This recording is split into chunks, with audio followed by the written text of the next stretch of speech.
Mesdames, Messieurs, chers camarades, la dernière fois que je me suis adressé à ce qui était à l'époque la région territoriale 1, c'était en octobre 2016. Et en octobre 2016, le titre de ma conférence, c'était « Si vous avez aimé le XXe siècle, vous allez adorer le XXIe ».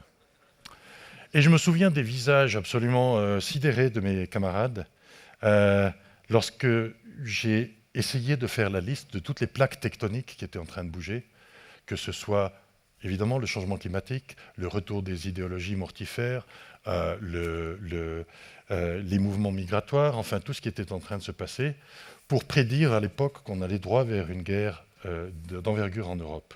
Inutile de vous dire que ça n'a pas été pris très au sérieux.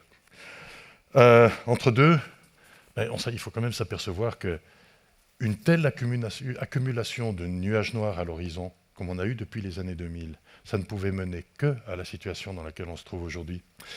Et au fond, notre monde à nous, je parle bien de notre monde à nous, hein, celui des privilégiés du monde occidental, s'appuyait sur 4 certitudes. La première certitude, c'était la certitude du libre-échange.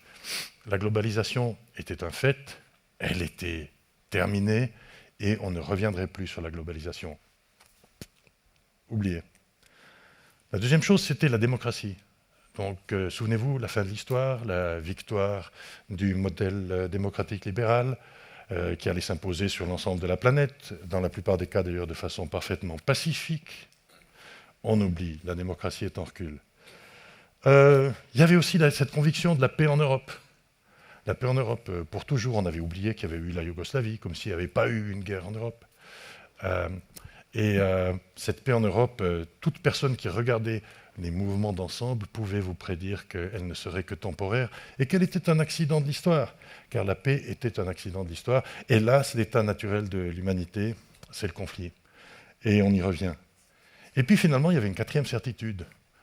De toute façon, même si on s'est trompé sur les 3 autres jugements, à la fin, oncle Sam sera toujours là pour nous défendre. C'est fini. C'est peut-être fini. C'est partiellement fini.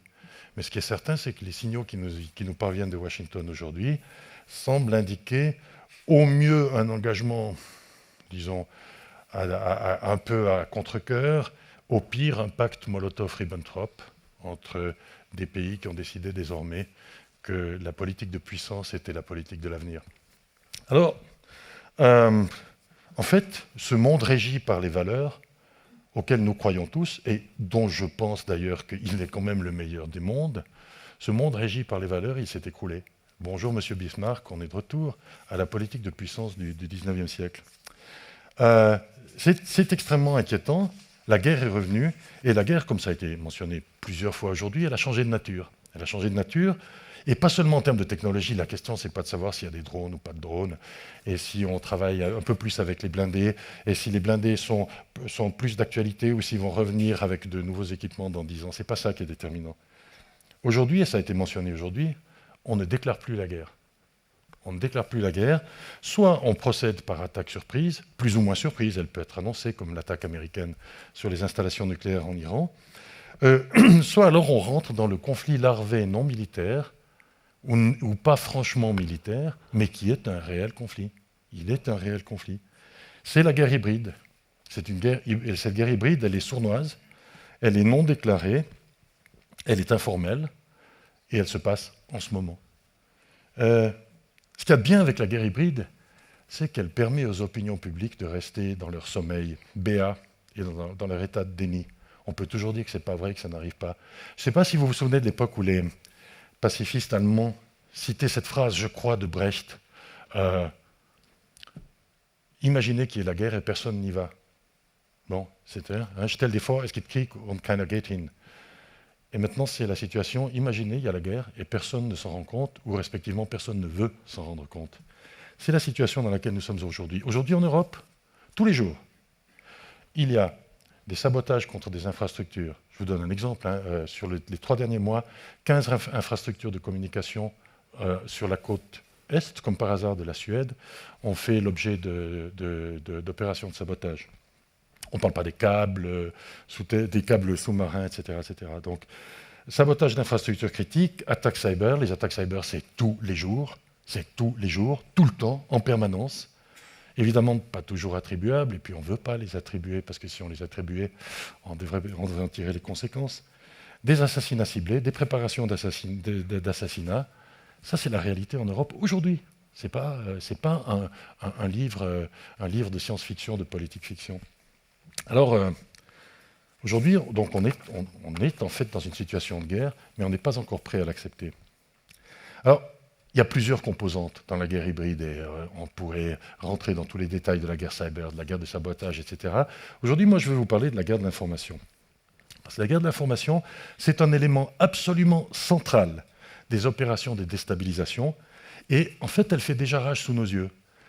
Mais il faut d'abord revenir aux bases, parce que là, de nouveau, la technologie n'a rien inventé. La technologie permet de potentialiser des tactiques, mais pas de les développer. Et, il suffit de lire Sun Tzu, il suffit de lire Machiavel pour savoir qu'on n'est pas plus intelligent que nos prédécesseurs.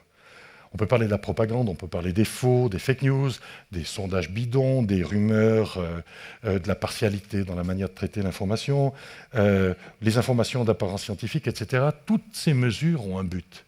C'est de semer le doute sur la crédibilité et la confiance que l'on peut accorder à l'information officielle. Et donc miner les convictions démocratiques. Vous savez, vous entendez toujours la phrase « ils nous mentent ». On nous cache tout, on nous dit rien. Oui, on nous cache tout, on nous dit rien. C'est exactement dans ce sens-là que va la guerre de l'information. C'est de plonger la population dans un état de sidération en ne sachant plus à quelle information faire confiance et que croire. Et donc, les manipulateurs qui aujourd'hui utilisent les médias sociaux, et je vais y revenir, n'ont rien inventé, mais les nouvelles technologies ont permis de démultiplier les opérations d'influence. Quand j'étais au lycée, on avait un garçon dans la classe qui était garçon tout à fait sympathique, qui avait une passion. Je ne sais pas si vous savez qu'après l'exécution du roi Louis XVI, son fils a été interné au Temple, et puis il est mort officiellement en 1785, le pauvre petit, après avoir été maltraité, torturé, etc. Mais il y a toute une légende qui s'est développée autour de Louis XVII, qui aurait survécu. Et puis il y a des faux Louis XVII qui ont commencé à apparaître un petit peu partout. Bien, ce garçon qui était avec nous aux études, c'était sa passion. C'était Louis XVII. Et donc il correspondait avec quelques dizaines d'autres passionnés. À l'époque, vous avez peut-être entendu parler de ces choses-là, on écrivait sur du papier, ça s'appelait des lettres. Et alors il correspondait par lettres avec les autres passionnés de Louis XVII.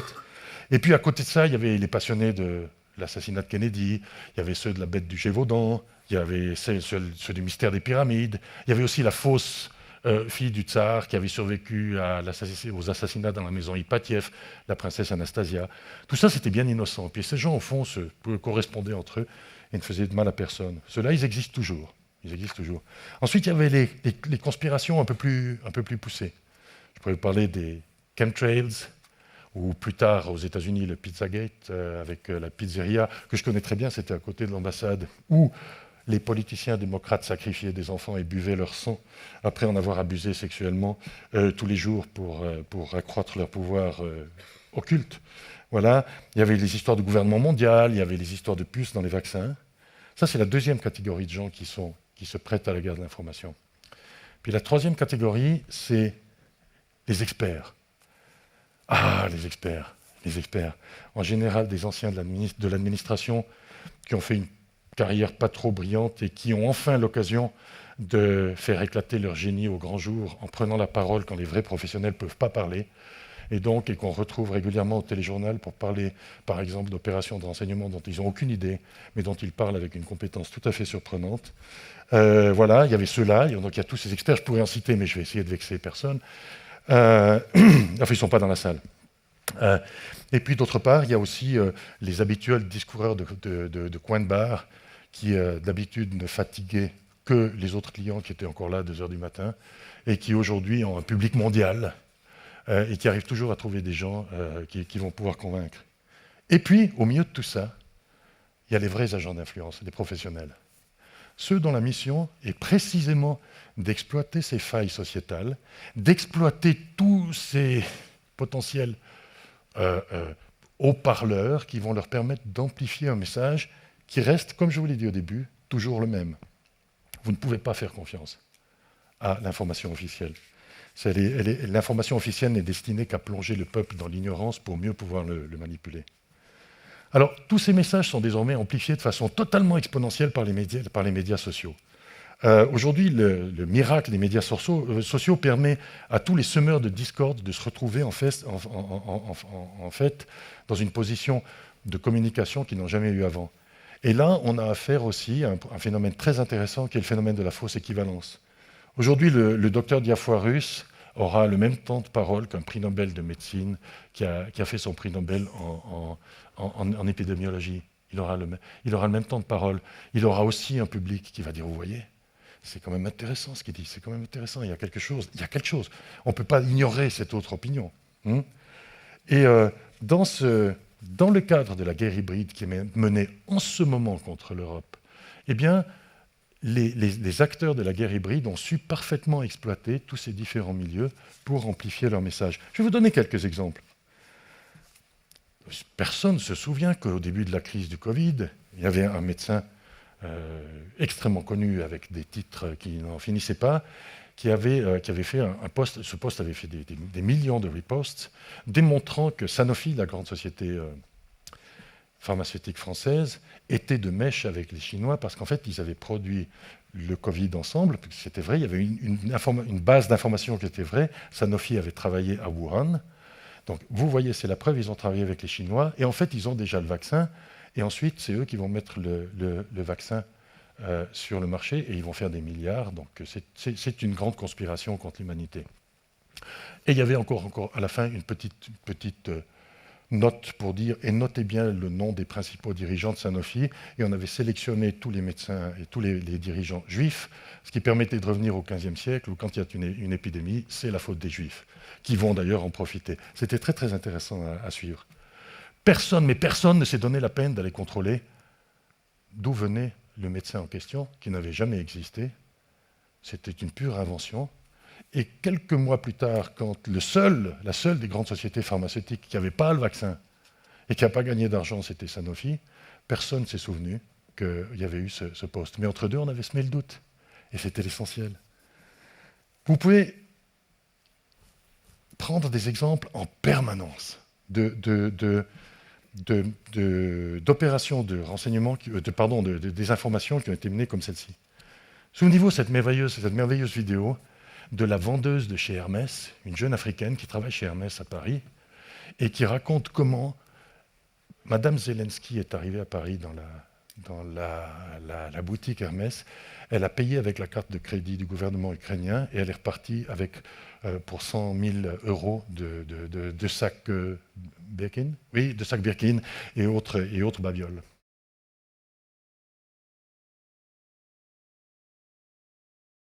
Croire que Poutine a raison et qu'il a attaqué un régime nazi, corrompu, etc. etc. Et cette vidéo devient virale, sauf que 2 semaines après, les spécialistes de Bellingcat, qui sont des gens qui sont spécialisés dans le debunking de ces informations, démontrent que en fait, la jeune fille en question vit à Moscou et qu'elle n'a jamais travaillé chez Hermès. C'est égal, l'information a déjà fait les dégâts. Je pourrais vous parler des élections roumaines, où il y a tout d'un coup un candidat qui sort de nulle part, avec des milliers de comptes sur différents médias sociaux, alimentés par des chatbots qui sont en Afrique du Sud, où on crée de toutes pièces un candidat, comme par hasard, assez favorable à Moscou. Et vous me direz, pas en Suisse, ça ne va pas arriver en Suisse. Mais en Suisse, on a quand même, juste avant une élection fédérale, cette vidéo d'un Africain qui urine dans la rue, donc ces gens-là ne respectent rien, ils ne respectent pas nos habitudes, sauf que la vidéo, c'est une vidéo recyclée qui vient des États-Unis et puis qui a 15 ans, tout le monde s'en fout, on a fait circuler, on a pu dire, vous voyez, les étrangers sont chez nous, ils sont en train de pisser contre les murs. Intéressant quand même. Aujourd'hui, dans les pays occidentaux, la majorité des jeunes, donc pas nous, s'informent sur les médias sociaux. Il faut le savoir, c'est l'écrasante majorité. Il n'y a plus que les vieux pour lire les journaux et regarder la télévision. Qu'est-ce qu'il faut faire dans cette situation-là? Qu'est-ce qu'il faut faire? Bien, je suis persuadé, et si on m'avait dit un jour que il y a des journalistes dans la salle, hein, je vais faire attention à ce que je dis, mais moi je viens de métiers où traditionnellement les journalistes ont plutôt eu la dent dure avec nous. J'ai fait beaucoup d'armées, j'étais dans le renseignement, les diplomates on ne nous aime pas trop non plus, donc qu'est-ce qu'on s'est ramassé avec les journalistes? Mais il faut quand même avouer une chose, il va falloir replacer le journaliste au centre de la spirale de l'information. Aujourd'hui, de plus en plus, on a des professionnels qui ne sont plus suffisamment dans le processus de l'information et de l'accès à l'information. C'est quoi le journalisme? C'est recevoir une information, en évaluer la véracité, évaluer la source, la replacer dans son contexte, et ensuite éventuellement commenter en mentionnant que c'est un commentaire et que c'est donc une opinion. Voilà.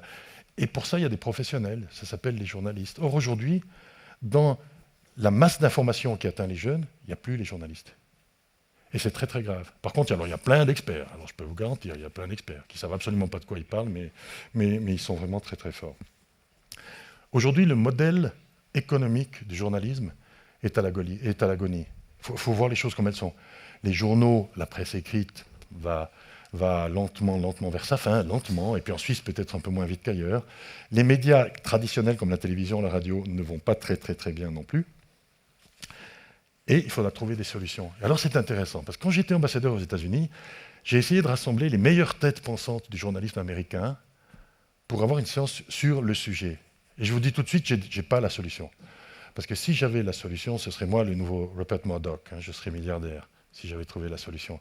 Et là, c'était très intéressant de voir les différences culturelles. Les Américains, à la fin de la journée, disaient « il faut qu'on trouve un modèle économique qui rende le journalisme de nouveau rentable ». D'une manière ou d'une autre, que quand une information atteint le public, qu'elle ait été vérifiée par des professionnels et que ce soit rentable économiquement, ce qui actuellement n'est plus le cas. J'ai eu la même séance à Bruxelles il y a 4 semaines, et vous ne serez pas surpris de savoir que la solution que les Bruxellois, disons que la machine bruxelloise proposait, c'était des interdictions, interdire les médias sociaux, obliger les gens à acheter les journaux. Je ne suis pas sûr que ça marchera non plus. Voilà, c'est un petit peu compliqué. Mais on doit réfléchir au modèle économique. On doit absolument réfléchir au modèle économique. Il faut que le journalisme redevienne une profession qui est non seulement respectée, je crois qu'elle l'est encore, mais rentable. Il faut qu'elle soit rentable. Mais nous ne ferons pas non plus l'économie d'un effort sociétal.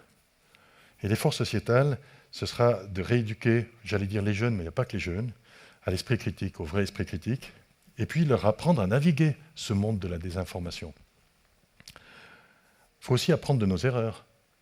Il y a 2 semaines, les directeurs des affaires d'instruction publique des cantons romans nous ont annoncé que 59% des jeunes qui terminent la scolarité obligatoire sont des analphabètes fonctionnels.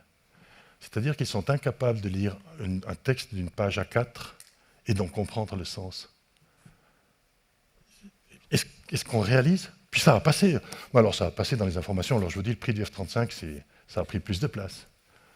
On est arrivé à une situation actuelle où même si on essaye d'éduquer la jeunesse à être plus consciente de la valeur de l'information et de la façon dont on la traite, elle n'est plus en mesure de le faire parce qu'on l'a privée, grâce à toutes les merveilleuses réformes de l'enseignement, plus brillantes les unes que les autres, pardonnez ma sincérité, on a réussi à créer des générations qui n'ont pas les moyens intellectuels de comprendre autre chose que 140 caractères. Et encore, 140 caractères, ça risque d'être bientôt trop.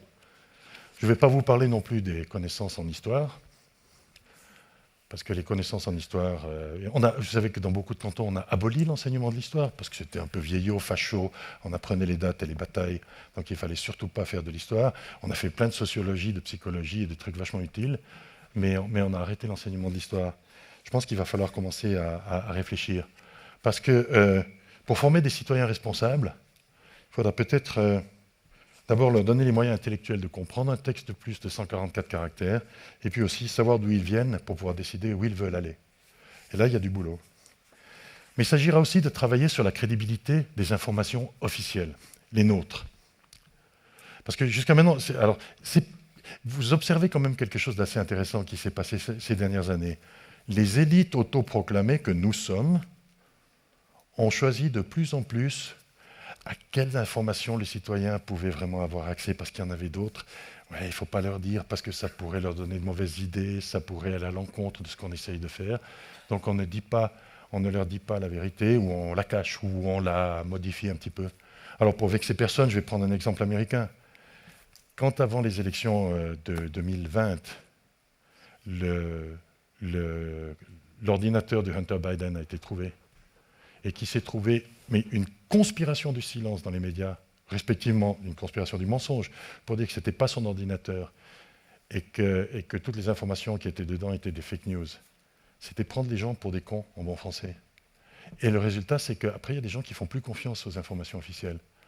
Donc il faut arrêter d'essayer de s'arroger le droit de savoir ce que le peuple, ou de décider ce que le peuple a le droit de savoir. Et j'ai pris cet exemple-là, mais je pourrais prendre quelques exemples en Suisse, mais je vais m'abstenir pour des raisons diplomatiques.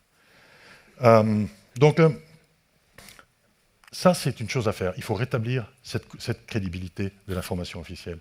Et puis ensuite, je pense, et là, je vais peut-être surprendre beaucoup, je pense qu'il faudra revenir aussi à une forme d'information officielle et à des organes de l'État qui sont là pour combattre la désinformation.